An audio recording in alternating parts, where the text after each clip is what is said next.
Good afternoon, and thank you for joining us for Connectivity Point's first virtual Lunch and Learn. I'm Liz McClellan, Marketing Manager here at Connectivity Point, and your host for today. Now, my only qualifier for today's presentation is that I can guarantee that no cats were invited, but as we all know, they're probably going to show up anyway. So for the next half hour, we are going to talk about telephone systems, end-of-life notifications, and what to do next. We will cover changes in the industry, what an end-of-life notification means, the risks of a discontinued system, knowing when to act, choosing the best option, and what to do with your old system. I encourage you to post your questions in the Q&A pop-up as you think of them. You should find that very handy in the top right of your screen. And we've reserved some time at the end of today's presentation to answer all as many questions as we can. Any that we can't get to, we will try to either follow up with an email after, or we will also include it in when we post the presentation to the blog. So our presenters today are Bill Mitchell and Nicole Courtemanche. Bill Mitchell has been in the telecoms industry since 1979, learning communications in the U.S. Navy. In 1991, he co-founded Business Communication Systems in Worcester, Massachusetts, where he handled the technical, estimating, and sales, engineering, and design roles. In 2019, after 29 years in business, BCS was acquired by Connectivity Point, and today Bill serves as our telephony subject matter expert. So thank you for joining us, Bill. Our second presenter today is Nicole Courtemanche. She is an account executive, certified ScrumMaster on the Connectivity Point sales team. She has more than 10 years experience managing software lifecycle projects in both agile and hybrid environments, has operationally managed interactive payment applications that integrate with varied state government and administrative systems, and has managed portfolios of digital projects totaling millions in revenue across industries. Now I'm going to switch it over to Nicole, and she's going to get us started and talk about Connectivity Point and just give you a little overview on who we are.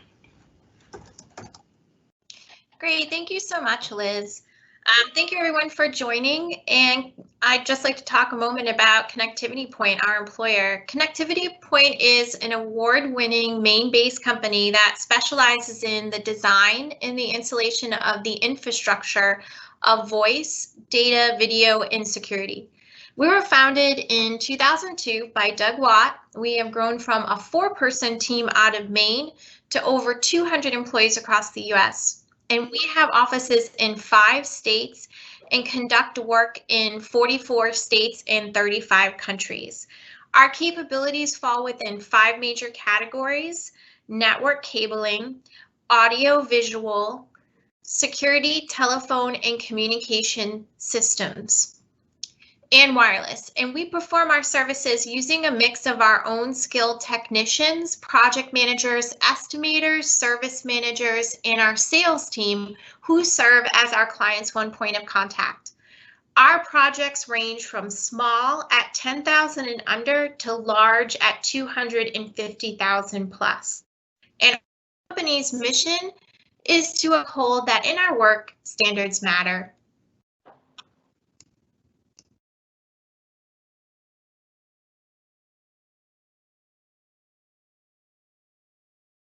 So let's talk about changes in the industry. There's always been volatility, in the telecom manufacturer space that drives the end of life of product lines. I can give you a long list of manufacturers that have come and gone, but I'll just touch on some of them. Nortel and Toshiba shut down telecommunications altogether, suddenly abandoning their dealers and customers. Unbelievably, Toshiba just announced a new product line before they shut down telecom. An update on Allworks. They had downsized due to the financial problems of Windstream, their parent company. While yesterday it was announced that Allworks was sold to an investment group, and we're waiting to see how that shakes out. Mitel and Vertical both acquired other manufacturers to increase market share and expand their dealer network, resulting in the end of life of some product lines. Now Samsung is leaving the industry altogether, and Panasonic is starting to close their doors in business telecom. Why is this happening? Well, what's driving this now is voice over IP. The technology has improved and it's now widely accepted. Companies that did not foresee this and create a strong VoIP solution are paying the price.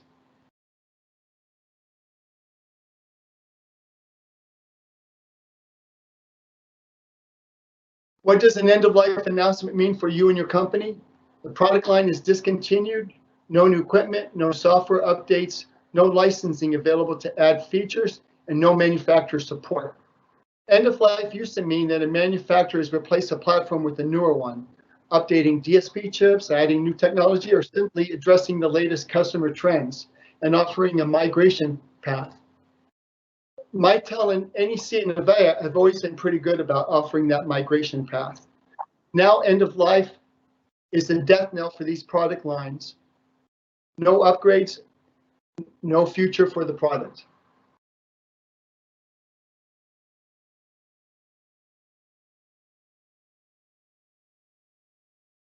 What does this mean for Samsung customers? Samsung has already exited the business telephone system market. I don't want to keep beating the drum, but no new equipment, no software updates for features, bug fixes, or to enhance security, no manufacturer tech support, and no licensing for advanced features like SIP trunks and remote IP phones. This was a very sudden and true end of life for the Samsung product line.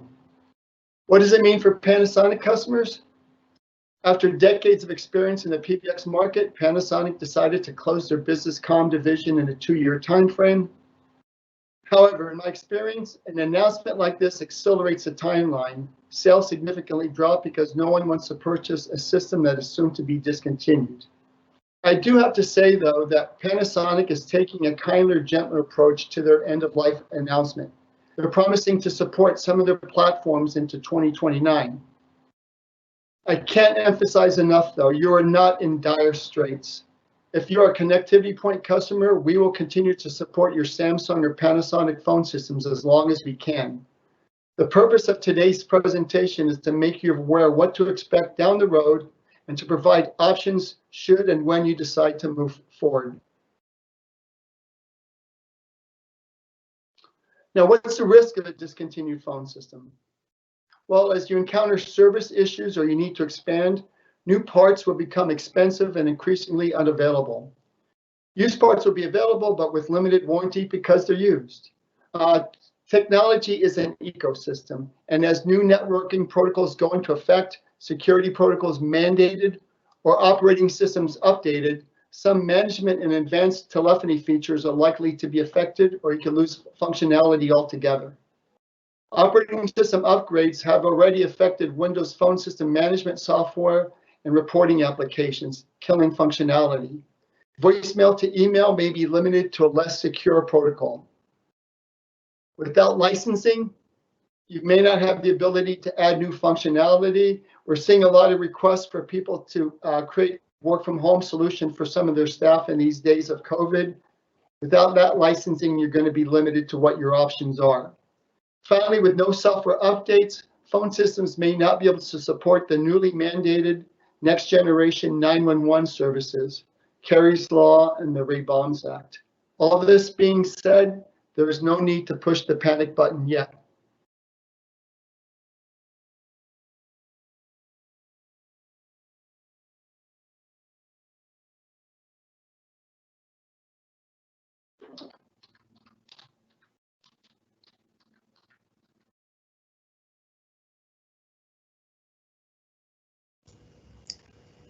So one of the important things to remember is knowing when to act. And so I'm going to toss this over to Nicole and bring her in and have her kind of cover off on the things that will help you know if you need to make a decision now or if you can wait. Thank you so much, Liz.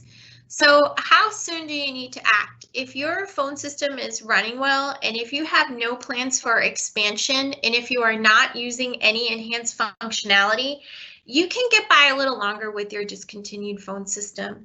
However, if your system is now showing signs of failure, you may want to make a move sooner rather than later. Planned phone system replacement is much less expensive and it's easier to manage than a last-minute emergency installation to replace a system that has crashed. Some of the signs of a system that is failing is it's not retaining the database after a power failure, there are dropped calls, inoperative buttons on telephones, and defective displays.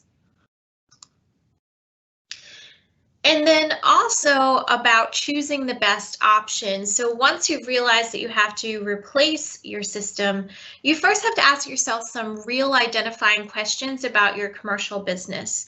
Has the pandemic changed your office structure? Are your employees now remote and now you require applications to help you manage remote workers? Have there been any changes to your operational procedures? Have you gone 24/7 support and need ACD calling?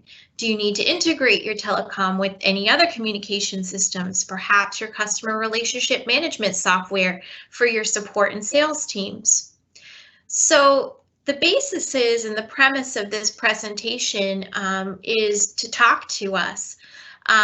Get in contact with us. We have been in the industry for 28 years and know that one phone system size does not fit all. CPDI offers customized solutions, whether it's a premise-based phone system, a hybrid phone system, an IP phone system, or a hosted VoIP system. We can determine your needs with a simple conversation and then guide you every step of the way.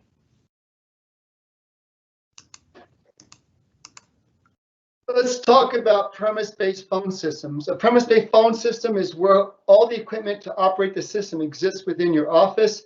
It's typically installed in a dungeon, electrical room. We have some actually installed in a dungeon, it seems like. The telephone lines from Verizon, Comcast, Charter, Spectrum, whomever you use, are connected to the phone system CPU, and each extension is wired back to it. Panasonic and Samsung phone systems are premise-based. Phone systems do a lot. They're your connection to the outside world, to your customer. After following email chains that go on forever, I find voice is the most effective form of communications. Phone systems, besides that communications, provide hands-free intercom calling within your company, a company-wide contact list, safety alerts for 911 calls, access to loudspeaker paging, toll control to limit unauthorized calling, call queuing for stacking calls, which is a recurring request we're seeing from medical offices these days. I could go on, but promise Liz and Nicole I wouldn't. I will say telephone systems are the Rodney Dangerfield of technology. They just don't get no respect. Who benefits from a premise-based phone system? Healthcare facilities, schools, manufacturing, fire departments, safety complexes, banks, hotels, motels, brick and mortar companies. They benefit from its reliability and security. Connectivity Point is an authorized dealer for Mitel and NEC telephone systems. They are manufacturers with a long-time presence in telecom. In my opinion, they did not rebuild the wheel, they actually helped design it. Innovations by both companies have become standard features in telephony. They provide the same basic functionality as the Samsung and Panasonic phone systems, plus other benefits that we show on this slide.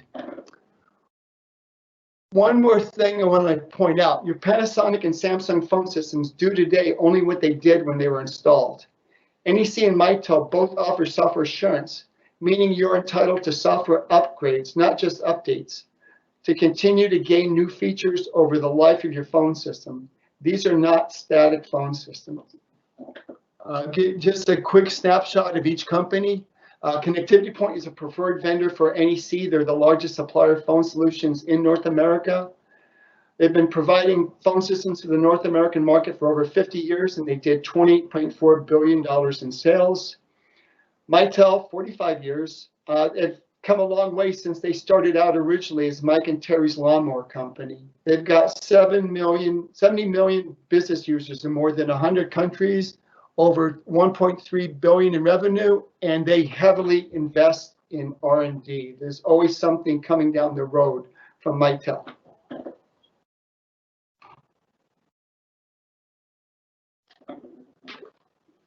So, hybrid phone system.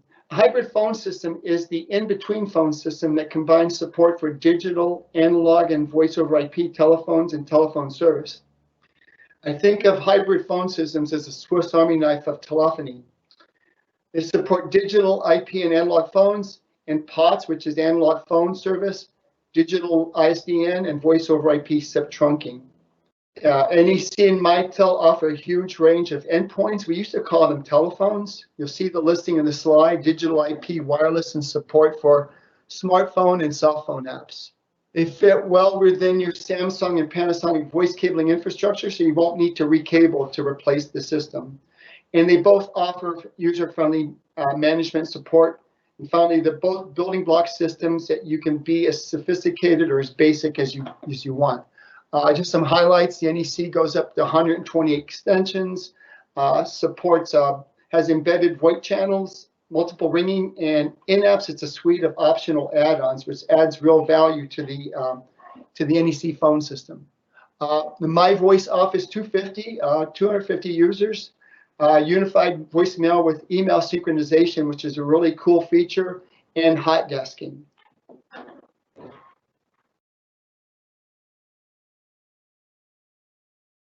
IP phone systems are premise-based as well and offering most of the same functionality as hybrid phone systems, but they support advanced functionality, provide greater flexibility and scalability. The desk phones are connected to your computer network, sharing the data cable with your workstation. Since the desk phones are just another device in your network, you have the flexibility of moving your phone to another office where you maintain the same extension and feature set. I just list some of the few benefits that we show on the slide: interconnectivity between remote offices, contact center, CRM integration.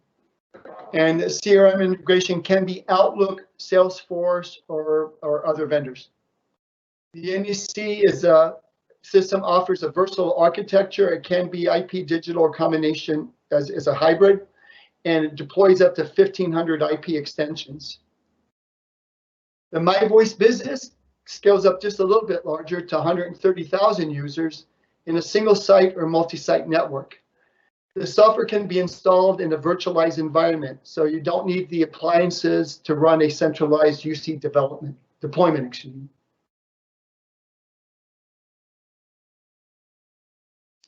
Hosted voice over IP, they're getting a lot of attention these days. If you need to support several remote users or multiple sites, this may be the time to switch to hosted VoIP. The phone system sits in the cloud, so there's no phone system to maintain. Voice over IP uses the internet for connectivity, and so it can ride along your existing bandwidth. No need to bring additional infrastructure in based upon your need.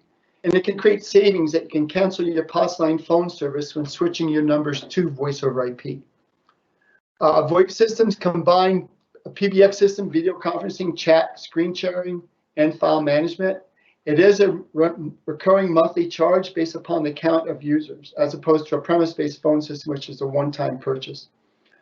Hosted VoIP offers true resiliency, as your calls are always answered and your staff can make and receive calls wherever they are, whether they're using a desk phone at their desk, at their office, a smartphone app when they're at Starbucks, or a cell phone in their laptop when they're at their home office. I do have to add a reality check. Since VoIP rides over your internet service, if your internet service is unreliable, or if you have DSL or satellite service, it's not a great option for you. There are a lot of companies on the web who will sell you VoIP service. They'll ask you to do a simple speed test from a PC and then ship you the most basic phones. Don't do it. VoIP deployment should not be started until a true network assessment has been formed with full understanding of your needs. For VoIP, Connectivity Point recommends NEC's Universe Blue and Mitel's MyCloud Connect service. Once again, we stick with NEC and Mitel because of their time and experience in the industry, their financial stability, and their commitment to the product and support.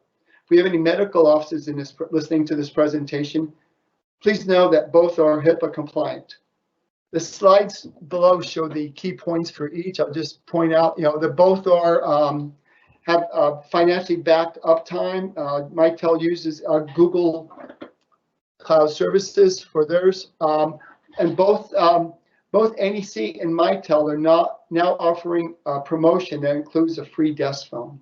So if you are considering voice over IP, this may be a good time.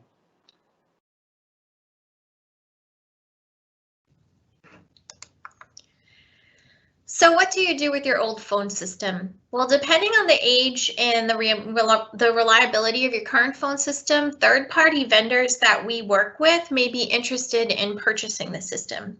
This is something that we can discuss with one of our estimators should you decide to move forward. Alternatively, there's some CPDI customers that donate their discontinued phone systems that are still in good working order to 501c nonprofit organizations. You help a good organization and then you receive a tax credit for your donation. In addition, there are companies that would recycle your used equipment for a fee, or you could discuss with a local waste management company to recycle your used equipment. And then just to recap from our presentation, I think what we want you to take away is that as you assess your changing business needs, as you're asking yourself questions on what am I going to do next if my phone system is end of life, and what do I actually need now? So the questions that you come up with are, what is next? What's next for me? And the best thing to do is to know your options when it comes to different phone systems. Just as Bill went over the different types of phone systems, there are also different manufacturers that have different model types, and it can be very overwhelming. And it's definitely an expense for your business that you want to capitalize on. So you want the most for what you're paying for. So talk to us, talk to Connectivity Point or another installer to confirm your assessment of your own needs, and then to discuss customized solutions. So we can take the manufacturer models and then we can customize a solution to all of your operational needs and enhanced features that you would be looking for, so that you can rest easy knowing your employees and your business will benefit from your decision. Great, thank you so much, Nicole and Bill. I think Nicole had a really good point that what we're really trying to do here is make sure that you guys have the information at your fingertips so that you can make educated decisions. And so I do have a couple questions that have come in while we've been talking. So I'm going to publish one of those, and then we'll ask Nicole or Bill to answer. So the first one is, what is the difference between a system upgrade and an update? Bill, would you like to take that one? Be glad to. A system update is basically just a bug fix or just an enhancement of current features within a phone system. An upgrade provides new benefits, new features to the telephone system.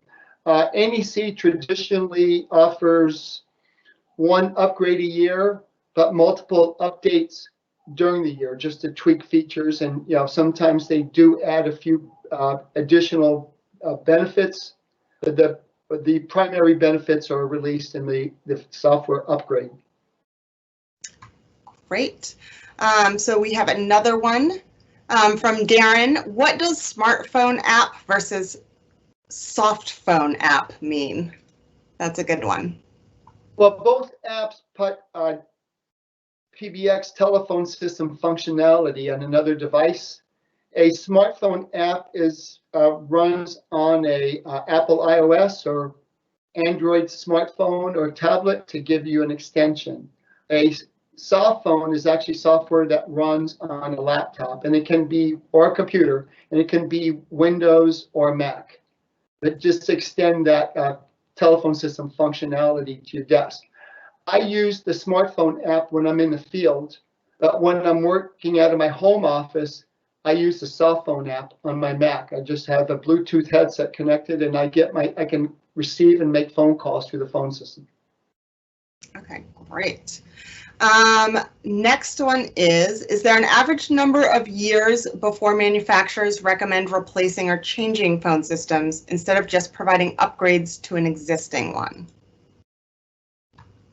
The number used to be 7 years. It was recommended to replace your phone system after 7 years due to the wear and tear of the equipment and also the new technology as it's released. But you know, we have some customers with phone systems that are 15 years old. So a lot depends on the reliability and what services you need in your phone system. Yeah, most manufacturers, once you actually get the equipment out of the box, the warranty's for about a year on the equipment, and then you can buy up to years 5. So you can get a warranty for up to 3 and up to 5 on normal equipment. So if you think about how many packages or how the packages that you can get with a warranty, it aligns with the 7 years. So about 7 to 8 years. Great. So our next question is, are the updates performed automatically, or is this something that our installer would need to be contacted about? We manage those for you. We keep an eye on software updates or software upgrades, and we always wait before we start deploying them. Once they have been stable, and typically they are, we'll then upload the updates into the phone system through the network or through a browser and schedule the time for the reboot to activate the new upgrade off hours. Okay. Great, and I currently only have one more, so just a note to our audience, if you do have some questions that you want answered before we log off in a couple minutes, feel free to post them. So our final question right now is asking a little bit more about Kerry's Law and Ray Baum's Act. Can you just let people know what those laws are and what they mean to the phone system? Both mandates driven to increase safety and first responders being aware of 911 situation. Kerry's Law, it requires that callers be able to dial 911 without dialing an access code or pressing a button in advance.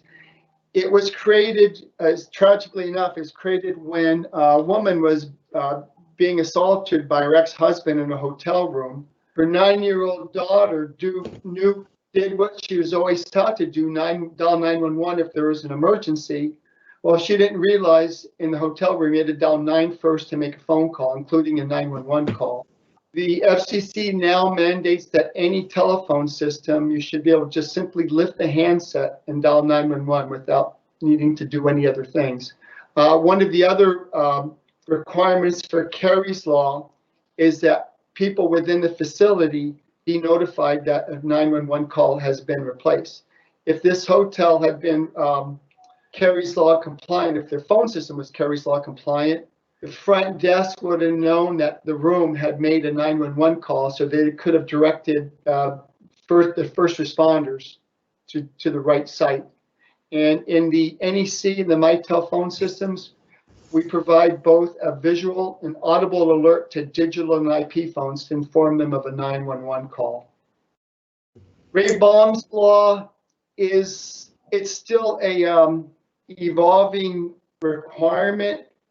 It dictates that that the PSAP, who receives the 911 calls, they get dispatchable address information more than just the street address. In the room number, if it's a school or an assisted living facility, the hallway, the floor, and that's still being developed. They're still determining whether or not a manual relay the information is permitted or has to be done through technology. Either way, any telephone system that was sold and installed after February last year has to support both Kerry's Law and the Ray Baum Act. And what there are requirements for Ray Baum's law. Each state has their own different requirements. In Massachusetts, I believe it's if your building is 25,000 square feet or you have 45 extensions, you have to be compliant with Ray Baum's Act. In Maine, I believe it's like 50,000 square feet. Our attitude has been that you should follow the intent and not specifically the letter of the law. If you have multiple buildings or if you have multiple floors, you should make every effort to provide more information to the PSAP. We will be coming out with a white paper about both laws. If you want to send Nicole in your email, she'll get those out to you. That's still in progress. Great, thank you. Well, it looks like we don't have any other questions coming through. So I want to say thank you to you, Bill, and to you, Nicole, for attending and presenting today and sharing all of your wealth of information. I found it very helpful as someone new to the industry, and I hope that all of our audience members did as well.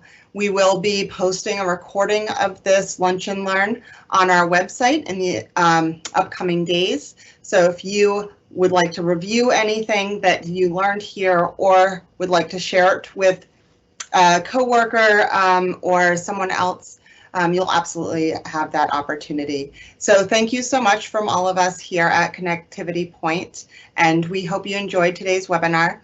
Please keep an eye out for a feedback and survey questionnaire. We would love to hear how you thought today's presentation went. If there were any additional things that we could have done to make this overall experience and transfer of information better, as well as if there's anything in the future that you would like to learn from anything from network cabling to security systems to helping get back into the office post-COVID and how to do that safely. So thank you again, and I hope everyone has a lovely day.